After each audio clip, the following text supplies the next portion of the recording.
ಶಿವಂ ಏತಿ ಶಿವಂ ಯಜೇತ್ ಅಂತ ಹೇಳ್ತಾರೆ. ಶಿವನನ್ನು ಹೇಗೆ ಅರ್ಚನೆ ಮಾಡಬೇಕು ಹೇಳಿದರೆ, ಶಿವನಂತೆ ಆದಿ ಶಿವನನ್ನ ಅರ್ಚನೆ ಮಾಡುವುದು. ಮಧುರನ ಬ್ರಹ್ಮಕಲಶ ಜೀರ್ಣೋದ್ಧಾರವನ್ನು ಕಂಡಾಗ ಇಲ್ಲಿಯ ಜೀರ್ಣೋದ್ಧಾರ ಸಮಿತಿಯಿಂದ ಹಿಡಿದು ಇಲ್ಲಿಯ ನಾಗರಿಕರಿಗೆ ಹಿಡಿದು ಭಕ್ತರವರೆಗೆ ಎಲ್ಲವನ್ನ ಅರ್ಪಣೆ ಮಾಡಿ ಶಿವನ ಚಿಂತನೆಯಲ್ಲಿ ಕಳೆದ 13 ವರ್ಷಗಳಲ್ಲಿ ನಿರಂತರವಾಗಿ ಆ ಕಾರ್ಯವನ್ನು ಮಾಡ್ತಾ ಇವತ್ತು ಯಶಸ್ವಿಯಾಗಿರ್ತಕ್ಕಂಥ ಒಂದು ಜೀರ್ಣೋದ್ಧಾರವನ್ನು ಮಾಡಿದ್ದಾರೆ, ಬ್ರಹ್ಮಕಲಶವನ್ನು ಮಾಡಿದ್ದಾರೆ. ಎಲ್ಲ ಬಂಧುಗಳಿಗೆ ನಾನು ಹೃದಯಪೂರ್ವಕವಾಗಿರ್ತಕ್ಕಂಥ ಅಭಿನಂದನೆ. ಶಿವಂ ಏತಿ ಶಿವಂ ಯಜೆ, ಶಿವನಂತೆ ಆಗಿ ಶಿವನನ್ನು ಅರ್ಚನೆ ಮಾಡಿ ಅಂತ ಹೇಳಿದರೆ ಎಲ್ಲವನ್ನ ಅರ್ಪಣೆ ಮಾಡಬೇಕು, ಭಗವಂತನಿಗೆ ಅರ್ಪಣೆ ಮಾಡಬೇಕು. ನಮಗೆ ಸಿಕ್ಕಿರ್ತಕ್ಕಂಥ ಎಲ್ಲ ವಸ್ತುಗಳು ಅರ್ಪಣೆ. ಯಾಕೆ ಹೇಳಿದ್ರೆ ನಾವು ಇದೆಲ್ಲವೂ ಭಗವಂತನದ್ದು.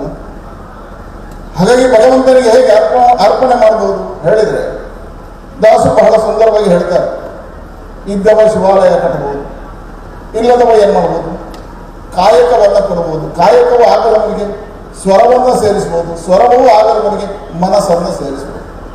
ಹಾಗಾಗಿ ಒಳ್ಳೆಯವರು ಶಿವಾಲಯವ ಮಾಡುವರು, ನಾನೇನ ಮಾಡಲಿ ದೇಹವೇ ದೇಗುಲ ಕಾಲೇ ಕಂಬ ಶಿರವೇ ಹೊಂದ ಕಲಶವಯ್ಯ, ಭಗವಂತ ನಿನ್ನನ್ನು ಹೃದಯಪೂರ್ವದಿಂದ ಭಕ್ತಿಯಿಂದ ನಾನು ಪ್ರಾರ್ಥನೆ ಮಾಡ್ತೇನೆ, ನೀನು ನನಗೆ ಒಲಿ ಅಂತ ಹೇಳಿದ್ರೆ ಆ ಶಿವ ಅಸ್ತು ಹೇಳ್ತಾನೆ.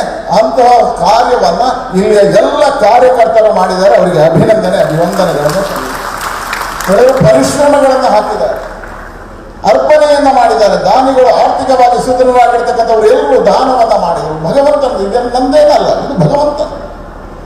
ಸಹಸ್ರಾರು ಜನ ರಾತ್ರಿ ಹಗಲು ತಮ್ಮ ನಿದ್ದೆಯನ್ನು ಬಿಟ್ಟರು, ಯೌವನದ ಸಮಸ್ಯೆಗಳನ್ನು ಮರ್ತೋದ್ರು, ತನ್ನ ಸುಖ ದುಃಖಗಳನ್ನು ಮರ್ತರು. ಭಗವಂತ ನಿನಗೆ ಶರಣಾಗತಿಯಾಗಿದ್ದೇನೆ, ಓ ಶಿವ, ಓ ಗಣಪತಿ ಅಂತ ಹೇಳಿ ಎಲ್ಲವನ್ನ ಅರ್ಪಣೆ ಮಾಡಿದ್ರಲ್ಲ, ಇದಕ್ಕಿಂತ ದೊಡ್ಡದಾಗಿರ್ತಕ್ಕಂಥ ಅರ್ಪಣೆ ಇಲ್ಲ. ಇದೇ ಭಕ್ತಿ. ಇದನ್ನೇ ಹಿಂದೂ ಸಮಾಜ ಭಕ್ತಿ ಅಂತ ಹೇಳಿತು. ಅರ್ಪಣೆ ಮತ್ತು ತ್ಯಾಗ, ಇದು ಭಕ್ತಿಯ ಸಂಕೇತ.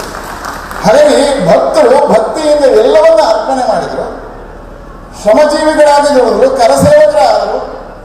10 ಜನ ತಮ್ಮ ಸ್ವರವನ್ನ ಇಲ್ಲಿ ದಾನ ಮಾಡಿದ್ರು, ಸಾಹಿತ್ಯವನ್ನು ಕೊಟ್ಟರು, ಸಂಗೀತವನ್ನು ಕೊಟ್ಟರು, ಕುಣಿದ್ರು, ಪಡೆದ್ರು. ಇದೆಲ್ಲವೂ ಯಾಕೆ ಹೇಳಿದ್ರೆ, ಶಿವ ಯಾವಾಗ ಒಲಿತಾನೆ ಹೇಳಿದ್ರೆ, ಶಿವನಿಗೆ ಎಲ್ಲವೂ ಅರ್ಪಣೆಯಾಗಿ ನಮ್ಮ ಮನಸ್ಸು ತೃಪ್ತಿಯಾದಾಗ.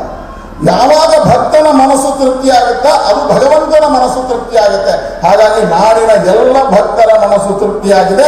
ಇವತ್ತು ಶಿವ ತೃಪ್ತನಾಗಿದ್ದಾನೆ. ಹಾಗಾಗಿ ನಿನ್ನೆ ವರುಣದೇವ ಇಳಿದಿದ್ದಾನೆ, ಸುಂದರವಾಗಿರ್ತಕ್ಕಂಥ ತಮ್ಮಂತೆ ಹರಿಸಿದ್ದಾನೆ, ಆ ಮುಖಾಂತರ ಸಿದ್ಧಿವಿನಾಯಕ ಒಲಿದಿದ್ದಾನೆ. ಇದಕ್ಕಿಂತ ದೊಡ್ಡ ಸಂದೇಶ.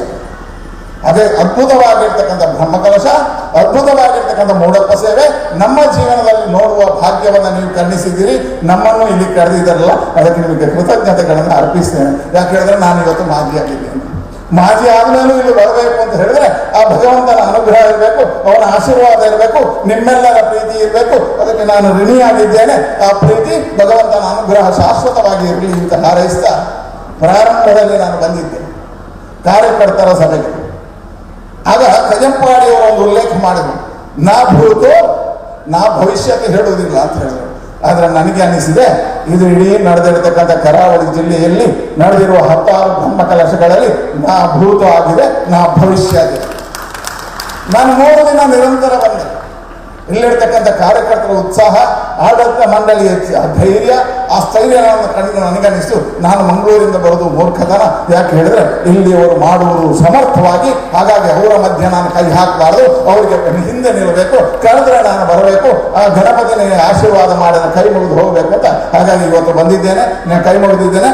ಅದ್ಭುತವಾಗಿರ್ತಕ್ಕಂಥ ಬ್ರಹ್ಮಕಲಶ ಮೂಡಪ್ಪ ಸೇವೆ ಆಗಿದೆ. ಹೇಗೆ ಕುಂಭಮೇಳದಲ್ಲಿ ಕೋಟಿ ಕೋಟಿ ಹಿಂದೂಗಳು ಆ ಉತ್ತರದಲ್ಲಿ ಸೇರಿದ್ರ, ಅದೇ ರೀತಿಯಲ್ಲಿ ದಕ್ಷಿಣದಲ್ಲಿ ಮಧುರ್ನ ಮುಖಾಂತರ ಮತ್ತೊಮ್ಮೆ ಹಿಂದೂ ಸಮಾಜ ಸೇರುವ, ಹಿಂದೂ ಸಮಾಜ ಜಾತಿ ಮತಗಳನ್ನು ಮರೆಯುವ, ಪಂಥ ಪಕ್ಷಗಳನ್ನು ಮರೆಯುವ, ಒಂದಾಗಿ ಭಗವಂತನನ್ನು ಆರಾಧಿಸುವ ಕಾರ್ಯ ಆ ಶಿವನ ಅನುಗ್ರಹದಿಂದ, ಗಣಪತಿಯ ಅನುಗ್ರಹದಿಂದ ಆಗಲಿ, ಶುಭ ಆಗಲಿ. ಇವತ್ತು ವಿಶೇಷವಾಗಿ ಡಿ ಕೆ ಶಿವಕುಮಾರ್ ಅವರು ಬಂದರು ನೋಡಿ. ಇದು ನಮಗೆ ಭಾಗ್ಯ. ಒಂದೇ ವೇದಿಕೆಯಲ್ಲಿ ಕೂತ್ಕೊಳ್ಳುವಂತ ಬಿಜೆಪಿ ಅವರು, ಕಾಂಗ್ರೆಸ್ ಅವರು. ಇದು ಗಣಪತಿಯಿಂದ ಸಾಧ್ಯ. ಆ ಕಾರ್ಯವನ್ನು ನಾವು ಮಾಡಿದ್ರೆ ಶುಭ.